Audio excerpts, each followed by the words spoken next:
Hola Laura, bienvenida. Ya se van a ir sumando seguramente algunos más y vamos a comenzar.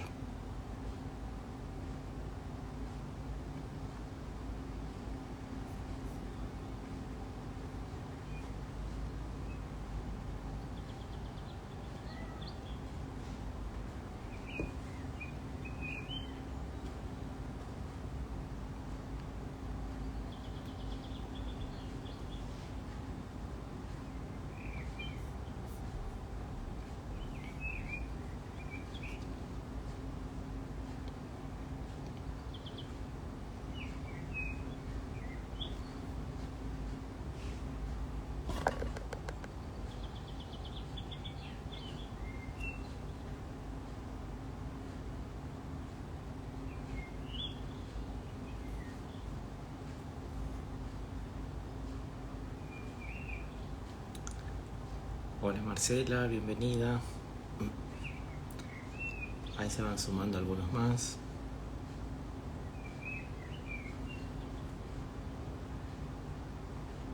Hola Nancy, bienvenida.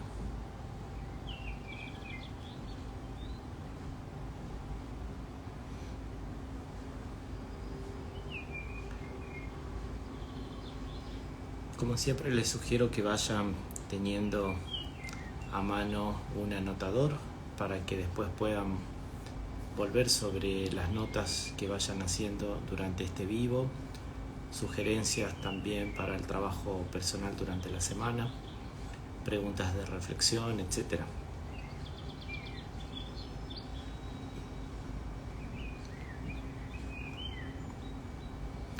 Muy bien, vamos a ir comenzando.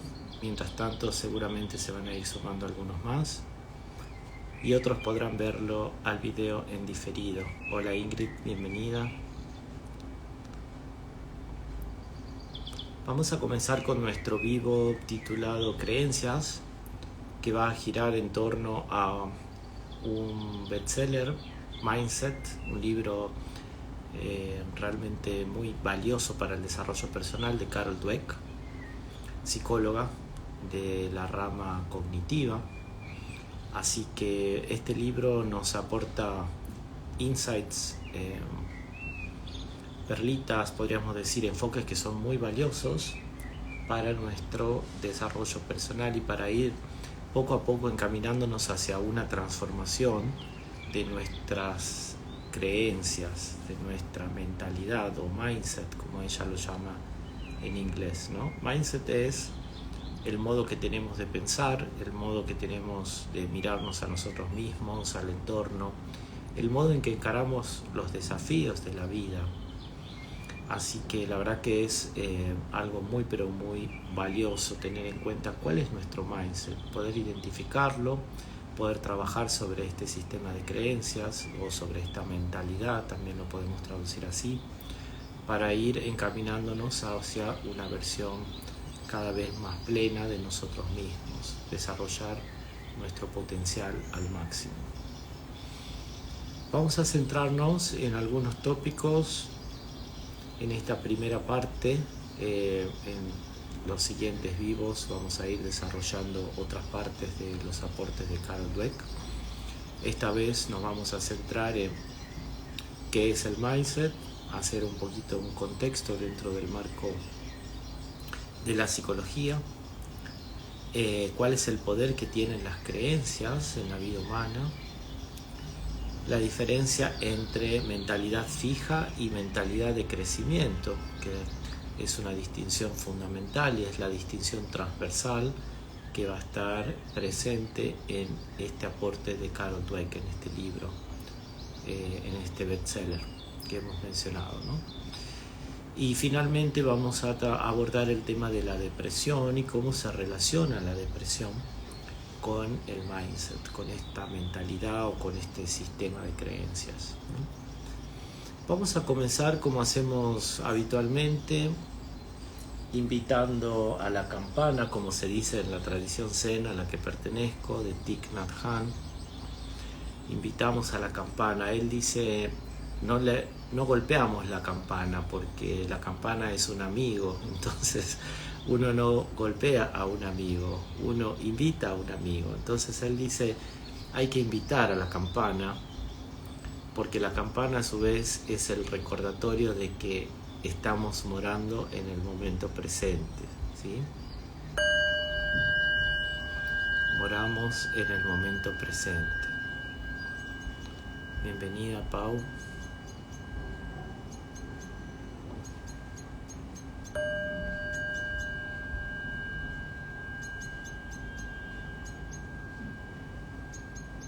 La campana, el sonido del cuenco nos invita a volver al momento presente. Conectamos con nuestra respiración, inhalamos hondo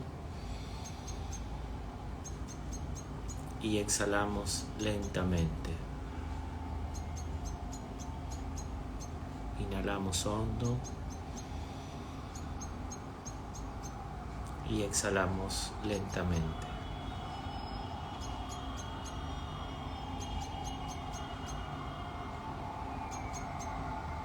Con cada inhalación y con cada exhalación somos conscientes del momento presente. Con cada inhalación, con cada exhalación, estamos agradecidos por el momento presente.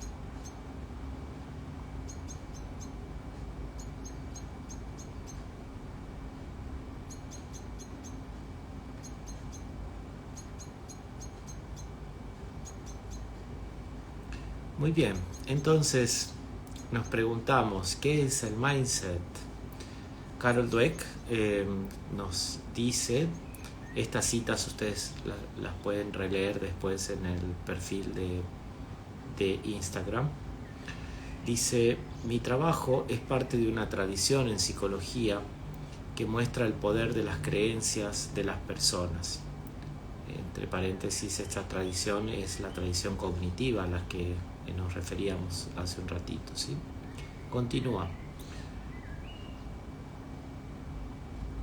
Una creencia sobre ti mismo guía una gran parte de tu vida. De hecho, dice Carol Dweck, la creencia impregna cada parte de tu vida. Gran parte de lo que llamas tu personalidad es en realidad un producto de tu mentalidad, tu mindset, tu sistema de creencias. Entonces acá tenemos la definición de lo que es el mindset, el sistema de creencias. Es un conjunto de creencias fundamentales. Bienvenida Esther, bienvenida Agus. Creencias fundamentales que impactan fuertemente en nuestra vida, en la manera en que miramos a los desafíos con los que nos encontramos, la manera en que miramos nuestra propia vida, nos miramos a nosotros mismos, al entorno, a las personas que nos rodean. Bienvenido, Pablo. Entonces, el mindset tiene que ver con, si volvemos a una visión cognitiva, la imagen tradicional o la metáfora tradicional que se usa en la corriente cognitiva es que el sistema de creencias de una persona es similar a los lentes que usa. Si sus lentes les permiten ver de modo claro, de modo nítido, va a tener una percepción mucho más cercana a la realidad. Pero si la persona usa lentes que están rayados, distorsionados, que no tienen el aumento adecuado o que tienen un color que impacta bastante sobre la visión que la persona recibe, entonces decimos esos lentes están distorsionando la percepción que tiene el sujeto sobre la realidad. Y nuestras creencias son un tipo de pensamiento muy particular. Son pensamientos que subjetivamente consideramos verdaderos. Entonces, cuando nosotros adquirimos una creencia, porque nadie nace con creencias, todas las creencias que forman nuestra mentalidad, nuestro mindset y nuestra personalidad son adquiridas. Nadie nace con creencias. Entonces, cuando uno forma una creencia, uno considera que ese pensamiento es verdadero y que se refiere a un hecho. Y no siempre es así, porque las creencias, ¿de dónde surgen? Surgen de experiencias. Por ejemplo, si te han robado repetidas veces al subir a un taxi, esa experiencia que está cargada de emoción, esa es otra característica de la creencia. La creencia es un pensamiento que surge de una experiencia cargada de emoción, Entonces la emoción que has experimentado en esas experiencias de haber sido robado cuando subías a un taxi es una emoción de miedo, es una emoción de desconfianza. Entonces, si la mente recibe de la experiencia miedo, desconfianza en relación a una determinada situación, por ejemplo, subir a un taxi, nuestra mente va a formar una creencia, una generalización en este caso, como subir a un taxi es peligroso. Y esto no es solamente un pensamiento como cualquier otro pensamiento, se trata de un pensamiento que para nosotros es verdadero porque está soportado en una experiencia, por lo tanto en la memoria, y además está cargado de una determinada emoción, lo que hace que esa creencia se sienta real. Bienvenido Andrés, bienvenida Marinita, bienvenido Santi. Entonces, bienvenida Leti también. Decíamos, una creencia surge de una experiencia cargada de emoción y ese recuerdo porque surge de una experiencia previa, ese recuerdo de la experiencia más la emoción con la que está vinculada ese recuerdo hace que la creencia se sienta real, se sienta como que es un hecho. Entonces la persona piensa, no, voy a ir o en mi propio vehículo, voy a ir en un transporte público que no sea taxi porque ya me han robado en un taxi, y mi creencia a partir de esa experiencia es: los taxis son inseguros, en los taxis te van a robar. Si la experiencia además es repetida o reiterada, decimos, esa generalización es reforzada a su vez por la experiencia. Entonces, nosotros cuando tenemos una creencia, difícilmente vamos a cuestionar ese pensamiento. ¿Por qué? Porque nosotros consideramos que es verdadero, que se refiere a un hecho, y eso surge de haber tenido, decíamos, una experiencia cargada de una determinada emoción. Hay emociones que fijan las experiencias en la memoria emocional, que es una de las partes que tiene nuestra memoria.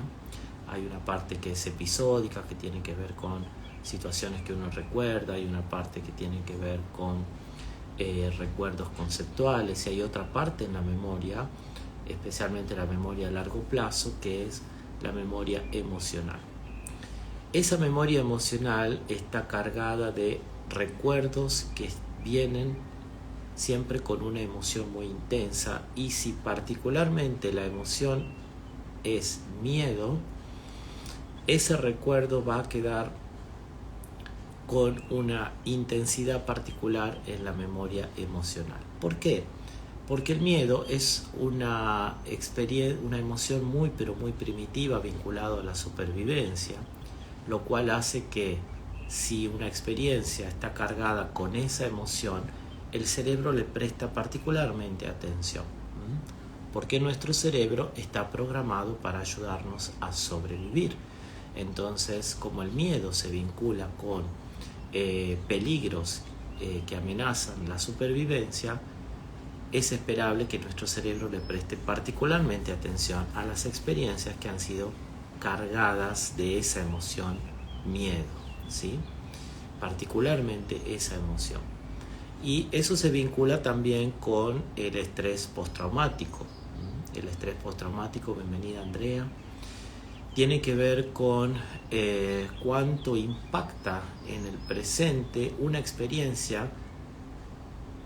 Por supuesto, todas las experiencias son del pasado, un recuerdo que está almacenado en la memoria emocional vinculado con la emoción miedo. Cuando hay miedo en el cerebro pasan muchas cosas.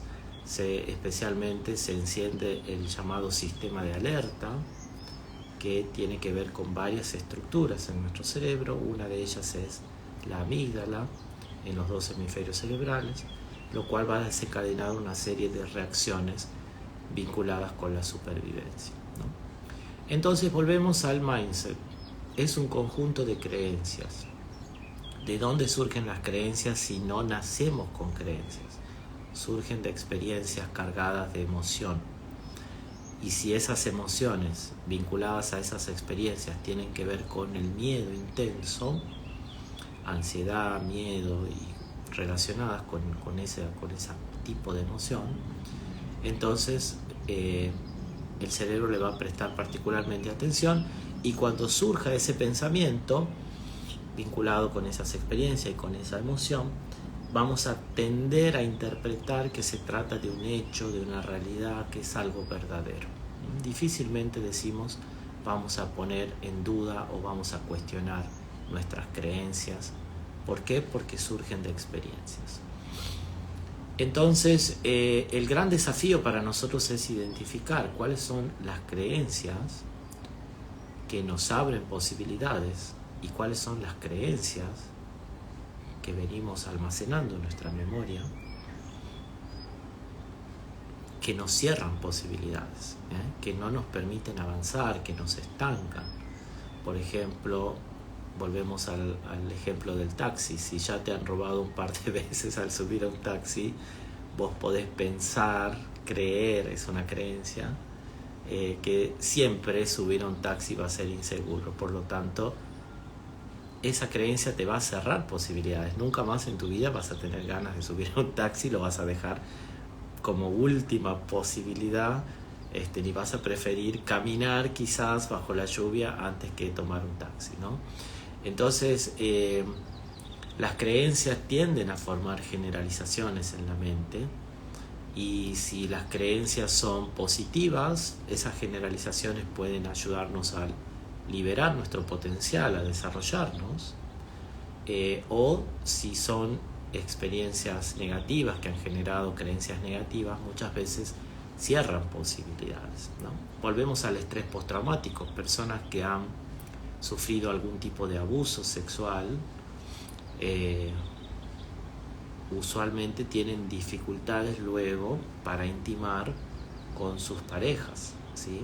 Entonces, por supuesto, hace falta hacer ahí un abordaje terapéutico del estrés postraumático para que puedan volver a funcionar normalmente en esa área vital,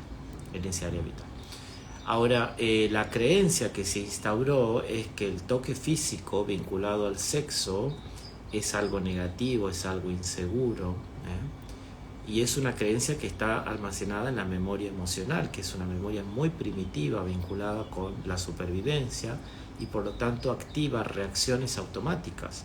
Si la persona ha tenido una experiencia de abuso en su historia, es probable que cuando su pareja se acerca a hacerle un cariño, o simplemente a abrazarlo o abrazarla o darle un beso, la persona reaccione de modo involuntario buscando que esa persona se aleje, ¿no? Entonces me abrazan y hago una especie de reacción de rechazo.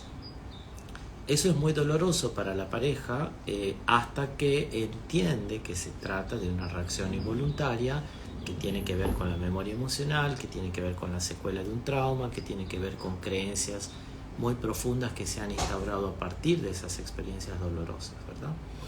Entonces, ahí tenemos otro ejemplo también de cuánto una creencia impacta no solamente la manera en que interpretamos lo que ocurre, sino también genera reacciones automáticas muchas veces. Por eso es que tenemos que estar atentos a nuestras creencias, identificarlas, reconocerlas, para poder flexibilizarlas y trabajar sobre ellas en el caso que se trate de creencias que nos cierran posibilidades, ¿no? Que nos limitan. Entonces, el mindset es un sistema de creencias que está latente en la mente tiñen la forma en que vemos al mundo, como si fuesen lentes a través de los cuales miramos la realidad, incluyendo a nosotros mismos, a los demás, a los que nos rodean, a las experiencias y a los desafíos que vamos encontrando en la vida. Y esta mentalidad, este sistema de creencias, este mindset, a veces abre posibilidades o a veces cierra posibilidades. La primera pregunta de reflexión que les ofrezco es la siguiente. Pueden anotarla si tienen algún lugar donde tomar notas y después pueden volver sobre ella, ¿no? ¿Cuál es una creencia que tienes sobre tus habilidades o tu potencial? Te invito a mantener esta reflexión durante este video, ¿sí? ¿Cuál es una creencia que tienes sobre tus habilidades o tu potencial? ¿Qué crees vos acerca de tus habilidades o acerca de tu potencial? Pasamos al segundo tópico. Después de haber enmarcado conceptualmente qué es el mindset, el segundo tópico es el poder que tienen las creencias en general en nuestra vida. Bienvenido a Tila también. Les cuento la historia de Emilia. Bienvenido Maximiliano.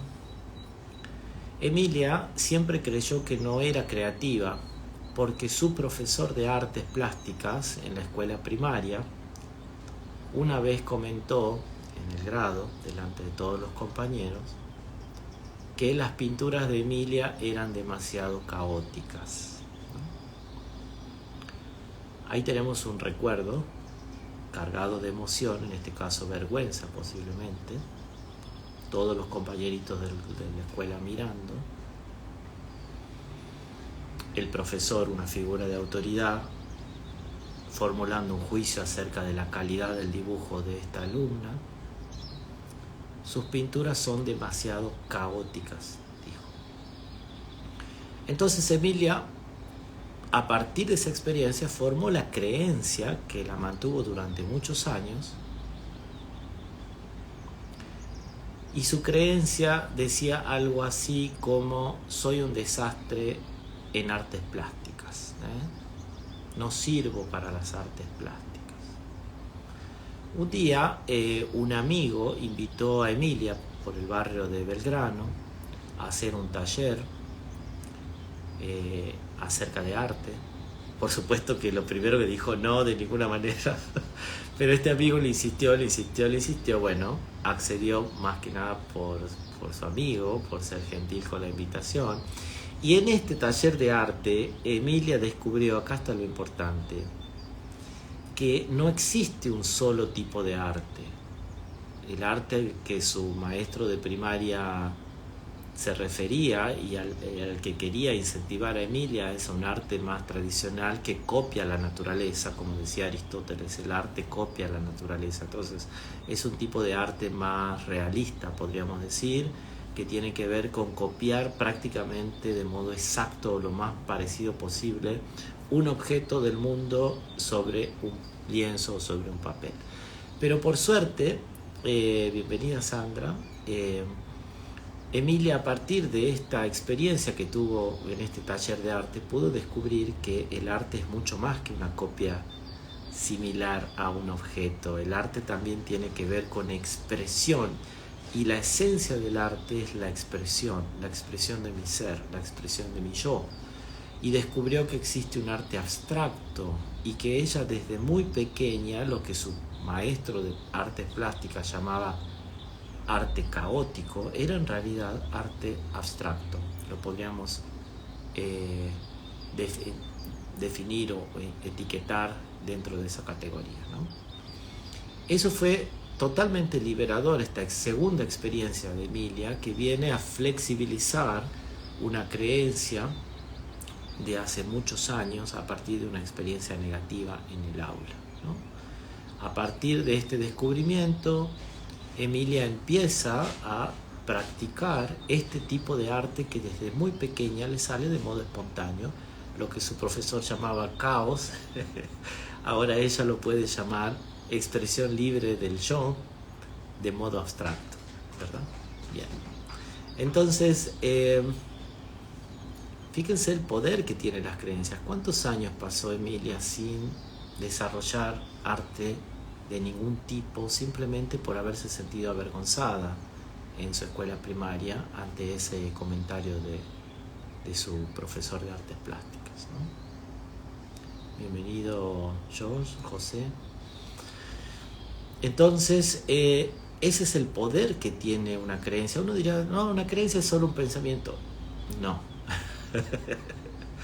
Es más que un pensamiento. En la tradición cognitiva, pero un poquito más antigua, de los años 60 y 70, se relacionaba el sistema de creencias con el programa de una computadora, un software.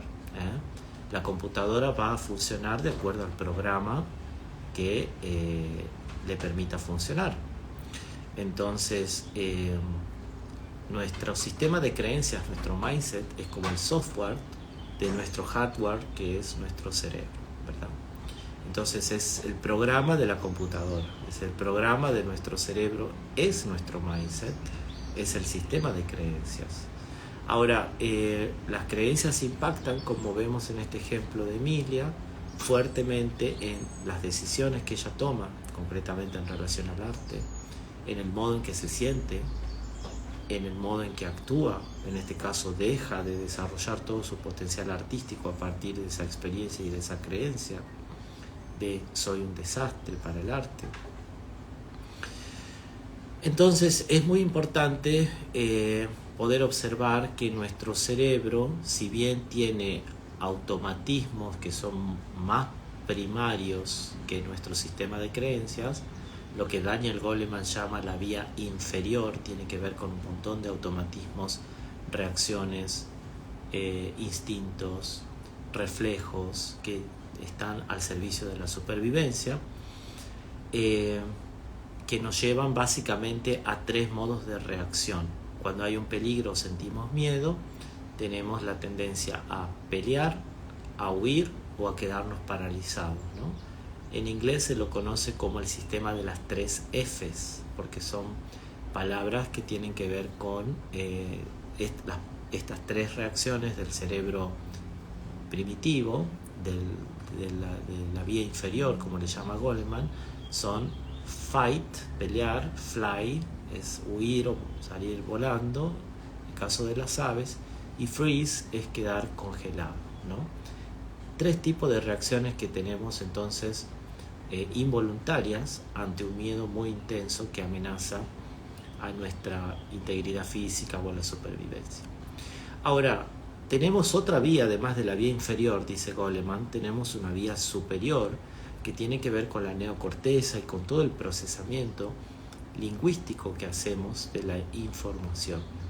Y en ese tipo de procesamiento superior podemos analizar nuestras reacciones, identificarlas, moderarlas hasta cierto punto. Podemos identificar nuestras creencias que a su vez se originan de determinadas experiencias.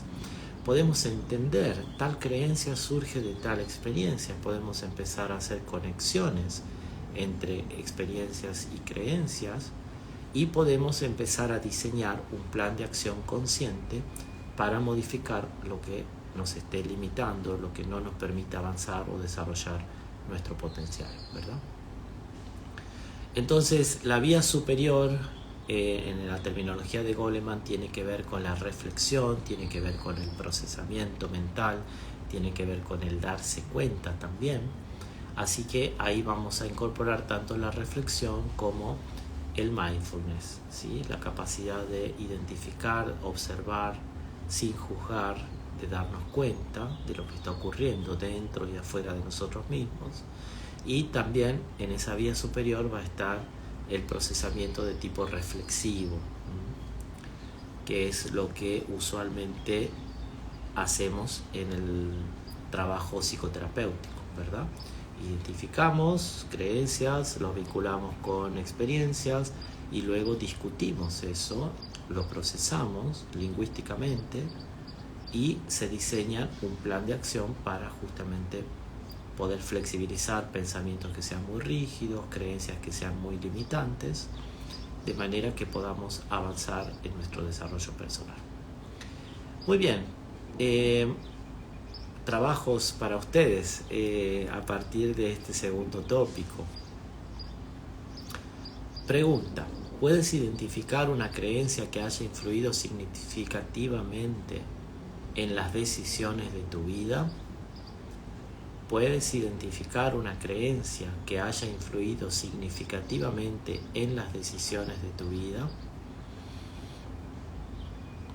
Una vez que identifiquen esa creencia, está bueno usar la vía superior, en terminología de Goleman, para pensar, repensar, reflexionar acerca de esa creencia. Por ejemplo, siempre es así, es una manera de cuestionar una creencia, ¿no? Te pueden haber robado una vez o dos veces en un taxi, pero siempre te van a robar. Otra manera de flexibilizar la creencia de Emilia es: tu profesor puede haber criticado tu producción plástica, pero siempre tu producción plástica va a ser criticada por el otro. ¿O estás segura que es un desastre tu producción simplemente porque alguien opinó de esa manera? Entonces uno va como cuestionando sus propias creencias. En el abordaje cognitivo de la psicoterapia se trabaja de esa manera. Vamos cuestionando nuestras creencias para ir flexibilizándolas. Bienvenida, Blanca. Entonces podemos usar la reflexión, identificar creencias que hayan influido en nuestras decisiones, reflexionamos sobre ellas para flexibilizar. ¿Cómo usamos el mindfulness, que también pertenece a esta vía superior de nuestro cerebro? Observando los pensamientos sin juzgar. Es muy importante la actitud de no juicio que se cultiva en el mindfulness, porque esto nos permite seguir conociéndonos, seguir explorando. Si identificamos un pensamiento que nosotros podríamos juzgar como negativo, en realidad negativo, positivo son etiquetas de nuestra mente. Un pensamiento es solo un pensamiento, más allá de las etiquetas que le pongamos a ese pensamiento. Es muy importante identificar que un pensamiento es solo un pensamiento. Entonces, esa visión desenfadada del mindfulness, esa visión de no juicio, esa visión de aceptación radical, cuando uno practica la autoobservación, es muy importante porque nos permite seguir profundizando en el conocimiento de nosotros mismos. Entonces, identificar, reflexionar. ¿Cómo podemos cultivar conscientemente nuevas creencias? ¿Sí? Ya dijimos que las creencias surgen de experiencias, por lo tanto no basta con conocer una teoría, ni siquiera conocer psicología a nivel teórico para formar creencias en nuestra mente. Necesitamos exponernos a las experiencias positivas que generen creencias positivas. Así como una creencia negativa ha surgido de una experiencia negativa, una creencia positiva va a surgir también de una creencia positiva va a surgir de una experiencia positiva. Por ejemplo, tengo mucha desconfianza a los perros, porque cuando era chiquito alguna vez tuve una experiencia en la que un perro me mordió o casi me mordió, tuve mucho miedo. Es probable que haya desarrollado una fobia en cualquier grado, leve, moderado, agudo o grave. Y la manera en que voy a poder flexibilizar esa creencia de que todos los perros me van a morder, o todos los perros son peligrosos, todos los perros son malos, es teniendo exposiciones progresivas que me ayuden a convencerme de que no siempre es así. Entonces puedo empezar tocando de a poco perros. Ese proceso se llama desensibilización sistemática y se utiliza en el tratamiento psicoterapéutico del estrés postraumático. Por supuesto que la exposición debe ser gradual, ¿sí? Si le tenemos mucho temor a los perros, lo primero tendríamos que no ir a tocar directamente un perrito, sino imaginarlo, cerrar los ojos e imaginar que nos acercamos a un animal.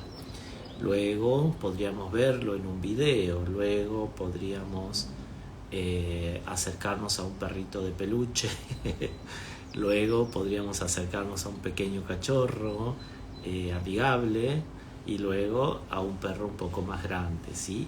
Y en cada exposición es vital que la persona vaya acompañando el acercamiento y la exposición al estímulo temido con alguna técnica de relajación. Normalmente es la respiración diafragmática, ¿no? Entonces, me relajo y puedo afrontar ese estímulo en grado de dificultad creciente, ¿no? Entonces, primero me lo imagino, después veo un video. Cuando siento la activación que me genera ese estímulo, respiro para justamente relajarme y puedo seguir exponiéndome y paso al grado siguiente y al grado siguiente y al grado siguiente hasta que finalmente puedo interactuar normalmente con un perro, ¿verdad? Bienvenido Joan, bienvenida Tate. Entonces necesitamos generar experiencias para generar conscientemente creencias positivas, ¿sí? Entonces es importante diseñar un plan de acción para poder generar creencias positivas. Albert Ellis, uno de los fundadores de la terapia cognitiva, él mismo padecía fobia social y él diseñó un plan de abordaje que lo aplicó con él mismo. Lo que hizo fue sentarse en una plaza y saludar a la gente mientras pasaba, especialmente mujeres, porque dice él que era muy tímido de interactuar con chicas desconocidas. Entonces iba anotando incluso en una libretita que él tenía cuántas chicas lo trataban mal o cuántas chicas lo rechazaban como él creía que iba a pasar. Y esa creencia de que cuando yo me acerque a una chica me va a rechazar o me va a tratar mal, esa creencia es la que estaba detrás de la fobia social que él padecía. Entonces él, después de haber identificado la creencia, diseñó un plan de autoexposición progresiva que consistía en eso, en ir interactuando de a poco, pero con consistencia, con constancia, con chicas desconocidas. De manera que fue desensibilizándose ante ese temor. Y lo curioso es que después de unos meses de exposición vio su libreta de su anotador y se dio cuenta que el porcentaje de chicas que lo había tratado mal o que lo había rechazado era ínfimo, muy diferente a lo que él creía. Él tenía una creencia, una generalización de que siempre o la mayoría de las veces que me acerque a una chica desconocida me va a tratar mal o me va a rechazar. No fue lo que su experiencia le mostró. Entonces, esa experiencia cargada de emoción, almacenada en un recuerdo concreto en la memoria emocional, en la memoria episódica también, entonces va a producir, va a generar una nueva creencia. Ahora en su cerebro hay dos creencias, una creencia vieja y una creencia nueva, una creencia negativa y una creencia positiva. De manera que va a sentir un poquito de malestar con la interacción social, pero al menos ahora tiene en su cerebro otra creencia que abre posibilidades, ¿sí? Entonces de esa manera no podemos eliminar las creencias viejas, pero sí podemos debilitarlas, quitarles fuerza a medida que conscientemente ejercitamos una exposición que nos permita generar una creencia opuesta, positiva, ¿sí?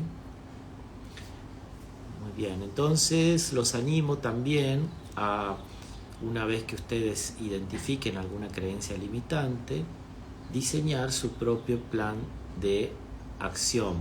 ¿Cómo voy a ir exponiéndome progresivamente para vencer este temor? ¿A qué le tengo miedo? ¿Le tengo miedo a socializar, como Albert Ellis?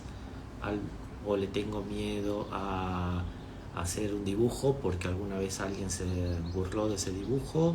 o tengo miedo a hablar en público, o tengo miedo de aprender un idioma, de aprender un deporte, ¿a qué le tengo miedo? ¿Y cuáles son las creencias que están detrás de esa emoción? ¿Cuáles son los recuerdos que se vinculan con esa creencia? ¿Qué preguntas puedo hacerle a esa creencia para cuestionarla, para poner en duda esa creencia, para flexibilizar esa creencia? ¿Y de qué manera puedo ir exponiéndome progresivamente en un sentido opuesto? De manera que pueda generar creencias que me abran posibilidad. Muy bien.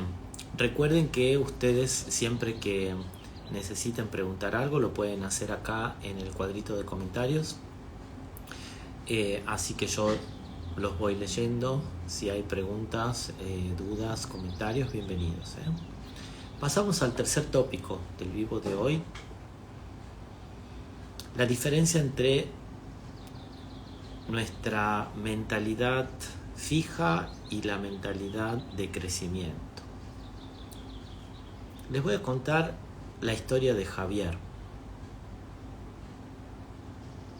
Javier recuerda que cuando era niño su padre le solía decir reiteradas veces, a veces en broma dice, pero a veces se lo decía en tono serio y enojado. El padre decía, ¿ves? No te da la cabeza.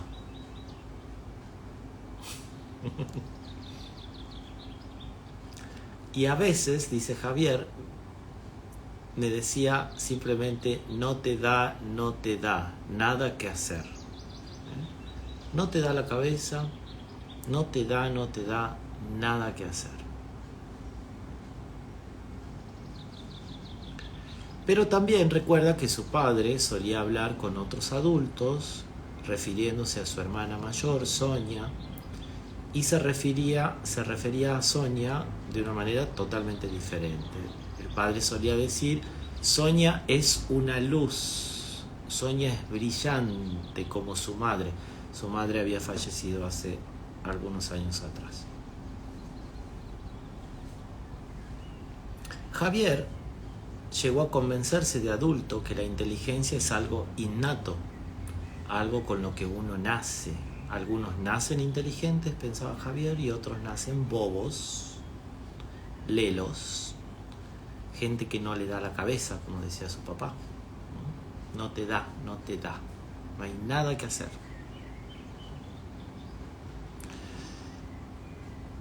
Javier entró a trabajar en un área de servicios de transporte, de paquetería. Estuvo ahí un par de meses, pero cuando encontró dificultades en este nuevo trabajo, en lugar de buscar ayuda y dedicar tiempo a aprender lo que necesité aprender para resolver esa dificultad, él se dijo a sí mismo, no estoy capacitado para este puesto. Y después de unos meses de haber entrado, renunció. Vemos claramente cómo esta creencia de Javier se enmarca dentro de lo que Carol Dweck denomina mentalidad fija. Es decir, la mentalidad fija tiene que ver con uno ya nace con determinadas cualidades y si no nací con esas cualidades no hay nada que hacer, ¿no?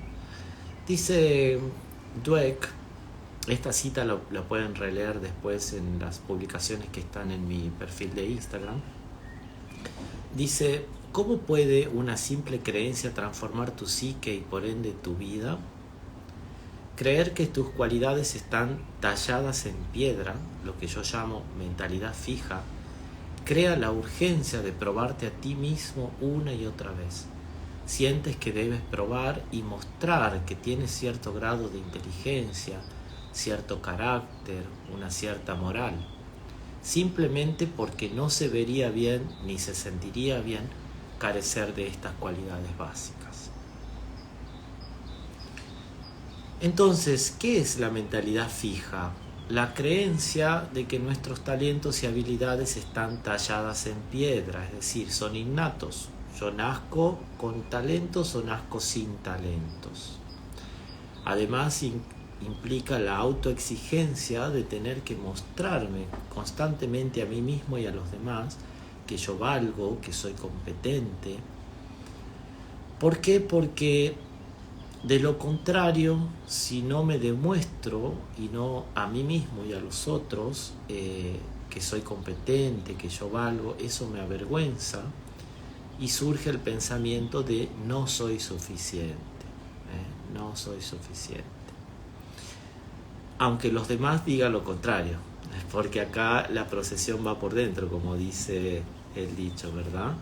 Entonces los demás muchas veces dicen, sos muy inteligente, sos muy capaz, pero la persona dice, no, yo no me siento de esa manera, síndrome del impostor, ¿no? Yo no me siento de esa manera, yo siento que los demás creen que soy inteligente, pero yo creo que no lo soy. Los demás creen que soy capaz, competente, querible, amable, pero yo creo que no lo soy. Esa mentalidad, ese mindset de negatividad, de deficiencia, nos va a llevar a lidiar constantemente con la ansiedad, con el estrés y posiblemente con la depresión, que es el tema que vamos a tocar a continuación. ¿Qué pasa con la mentalidad de crecimiento? Antes de pasar ahí, tenemos acá un aporte de Laura. Me está pasando con la actividad física de alto rendimiento y me estoy exponiendo y sola me autolimito con el no puedo. Estoy siendo constante y perseverante. Tengo miedo de que no sea una habilidad mía. Muy bien. Bueno, ya vamos a volver sobre... Muchas gracias por el aporte, Laura. Ya vamos a volver sobre esto que mencionas. La mentalidad de crecimiento es muy diferente a la mentalidad fija. Les voy a poner el ejemplo de Liliana para poder graficar esta mentalidad de crecimiento. Liliana, a diferencia de Javier, suele ver los desafíos que se le presentan en la vida como una oportunidad para crecer. Ella siempre piensa de esa manera o habitualmente piensa de esa manera. ¿Esto es difícil para mí? Bueno, quiere decir que esto es una oportunidad para crecer. Esto fue justamente lo que a Carol Dweck la motivó a realizar una investigación de muchos años en niños,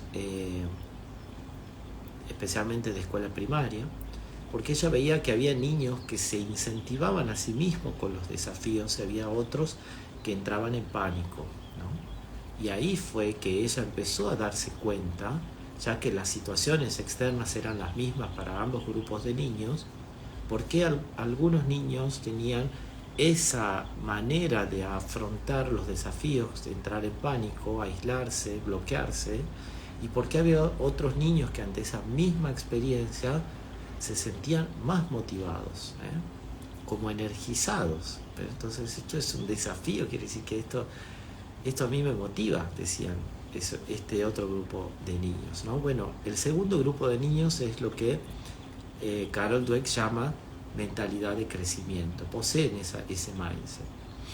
Dice Dweck, hay otra mentalidad en la que no necesitas probarte a ti mismo, pues las cartas que te tocaron son solo un punto de partida para tu desarrollo.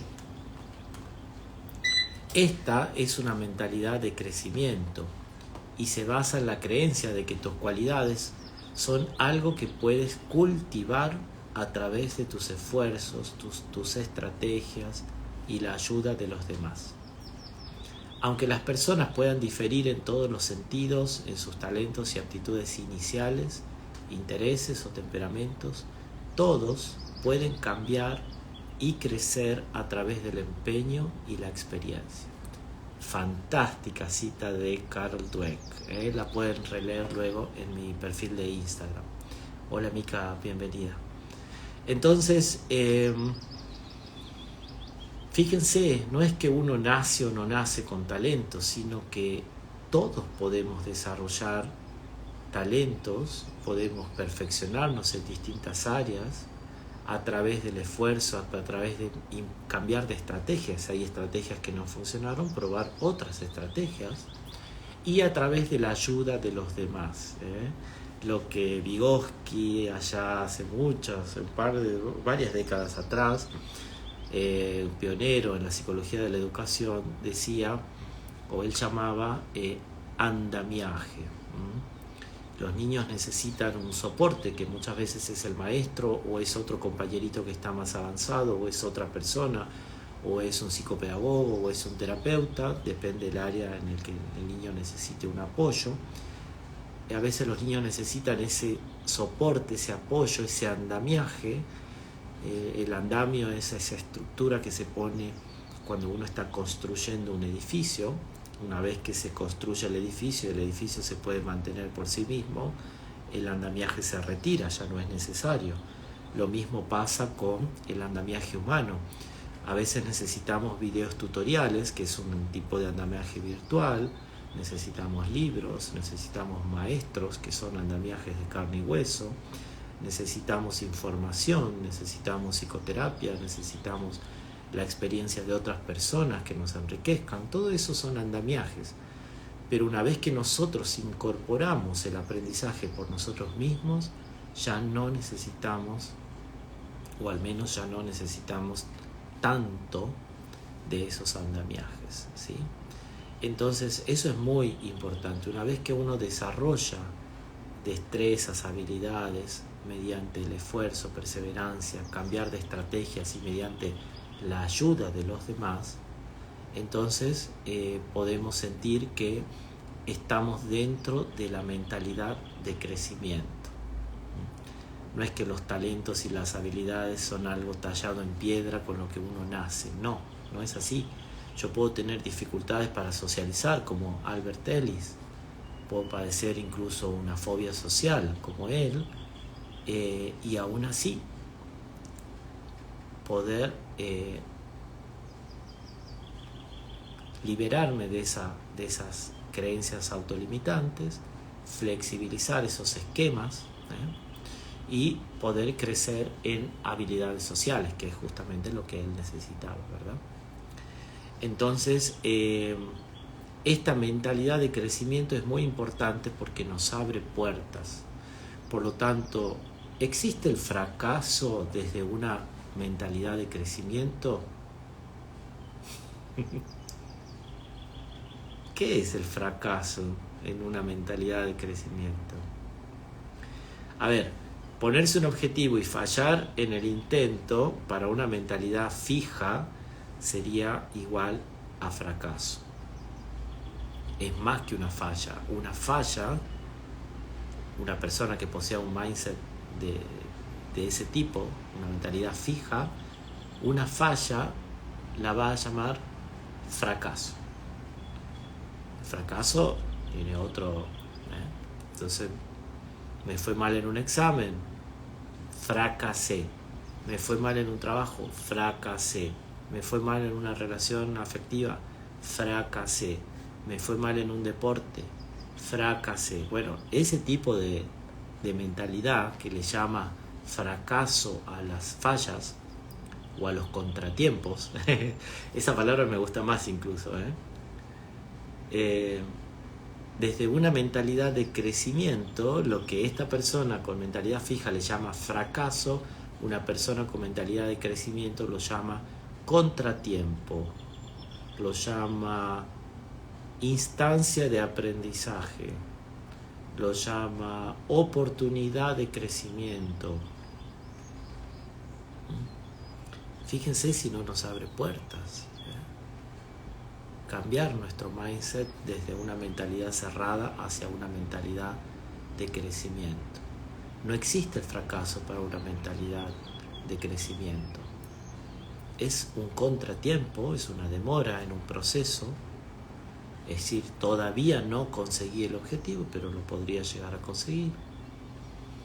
Todavía no estoy en el nivel que me gustaría estar, pero lo podría llegar a conseguir. También se lo considera, además de contratiempos, se considera oportunidad de crecimiento o desafíos, ¿sí? Ahí tenés, Laura, justamente una respuesta a tu pregunta, fantástica pregunta. Lo estoy intentando, decís vos, perfecto, eso significa mentalidad de crecimiento. No es que el todavía no significa que fracasé. El todavía no significa que todavía no. Simplemente eso. Muy bien. Entonces, punto final o punto y coma. Punto final o dos puntos. Punto final o coma. Bueno, nosotros elegimos si esto va a ser uno u otro. Por supuesto que también existen límites más allá de los cuales no podemos ir. Existen ciertas experiencias que se nos, como diría un gran filósofo existencialista contemporáneo, Karl Jaspers, él lo llama situaciones límite, que es cuando encontramos una dificultad que, por más que hayamos probado distintas estrategias, no podemos superar. Bueno, a veces la vida también nos ofrece ese tipo de experiencia. Pero otro filósofo existencialista, en este caso psiquiatra también, Viktor Frankl, decía, depende de cada persona, cuando se encuentra frente a una situación límite, depende de cada individuo decidir qué significado tiene esa situación límite. O sea, no vamos a negar la realidad, no nos vamos a evadir, vamos a aceptar el límite. El límite es, por ejemplo, la muerte, el límite, por ejemplo, es una enfermedad terminal, el límite, por ejemplo, es algo que de alguna manera se termina o que hay un punto de inflexión en el que no podemos volver hacia atrás. Ese tipo de experiencias lo vamos a encontrar también en la vida, pero depende, como dice Frankl, depende de cada uno de nosotros el significado que le vamos a dar a esa experiencia, ¿sí? ¿Qué significado le vamos a dar? Incluso una situación límite, algo que no podríamos superar, entre comillas, puede tener un significado de aprendizaje para mí.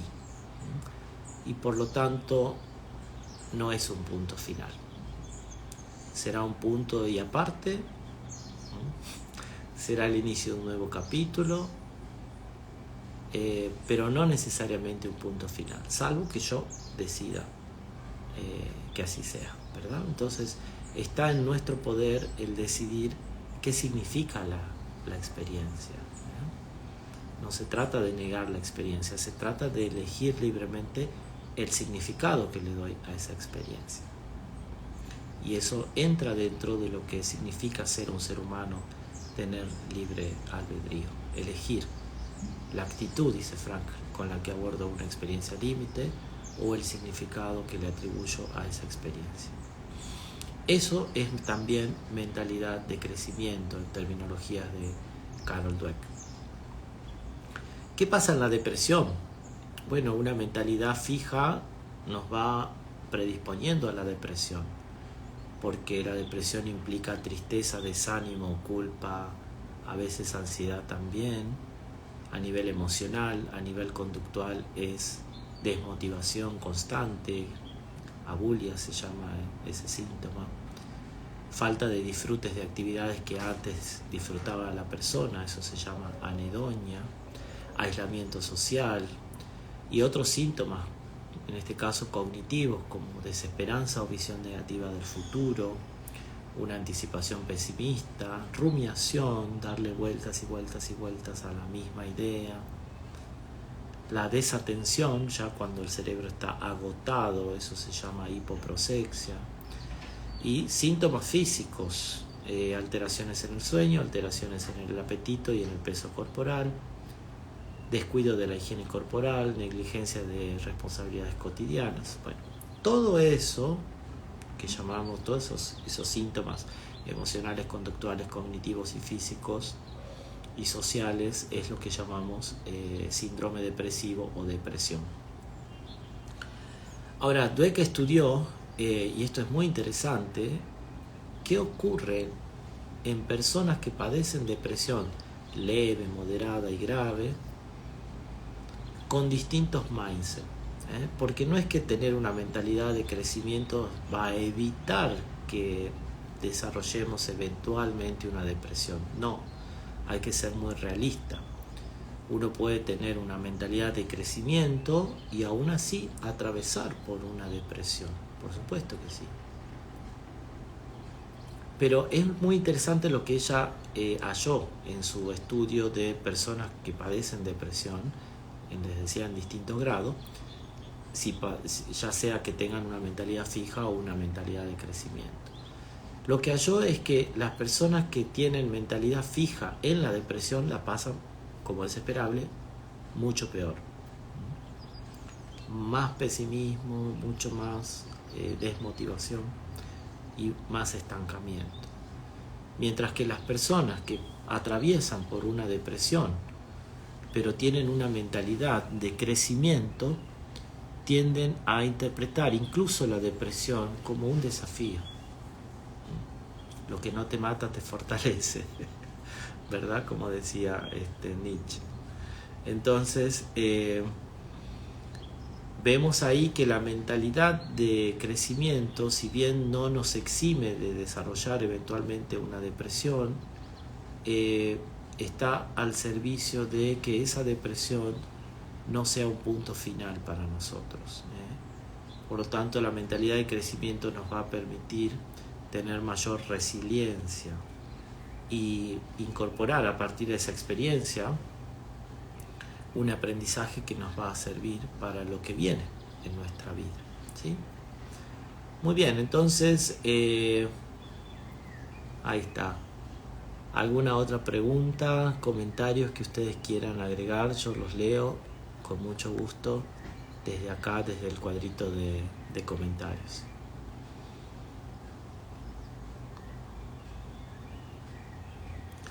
Les propongo para trabajar sobre este punto que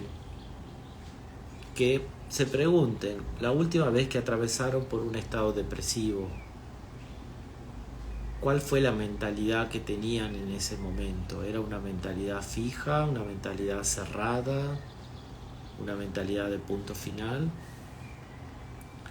¿O fue una mentalidad de crecimiento, una mentalidad de ver incluso la depresión como un desafío, como una instancia para poder crecer, evolucionar, transformarse también? Les pido que sean muy amables con ustedes mismos, que utilicen la actitud del mindfulness para observar esos momentos en los que atravesaron por depresión, de manera que no se juzguen, ¿sí? No se critiquen, simplemente observen, observen, identifiquen cuál fue la mentalidad que tenía, sin juzgarse, sin criticarse. Y lo siguiente es que piensen, ese es el segundo ejercicio que les propongo para este punto, en otra situación a futuro, que imaginen que a futuro están atravesando una etapa de depresión también.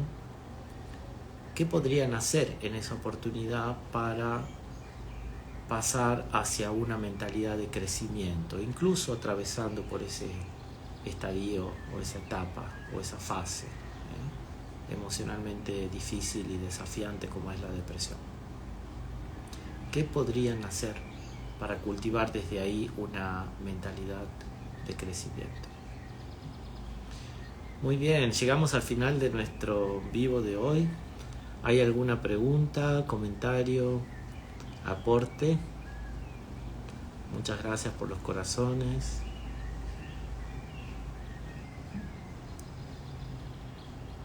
Este video va a quedar en mi canal de Instagram para que lo puedan revisar luego. Vamos a terminar como siempre volviendo al momento presente. Vamos a invitar a nuestra amiga, que es la campana.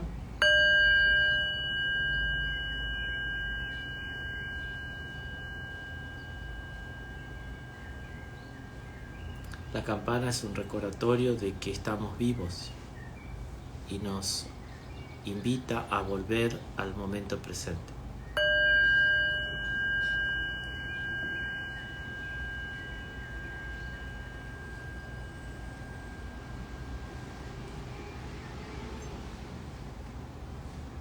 Muy bien, los invito a sumarse al canal de difusión que tienen ahí en mi perfil de Instagram para que les lleguen las notificaciones de los próximos vivos que vamos a estar realizando. En la semana ya les va a llegar la notificación para la segunda parte de este fascinante tema que es el mindset, nuestro sistema de creencias.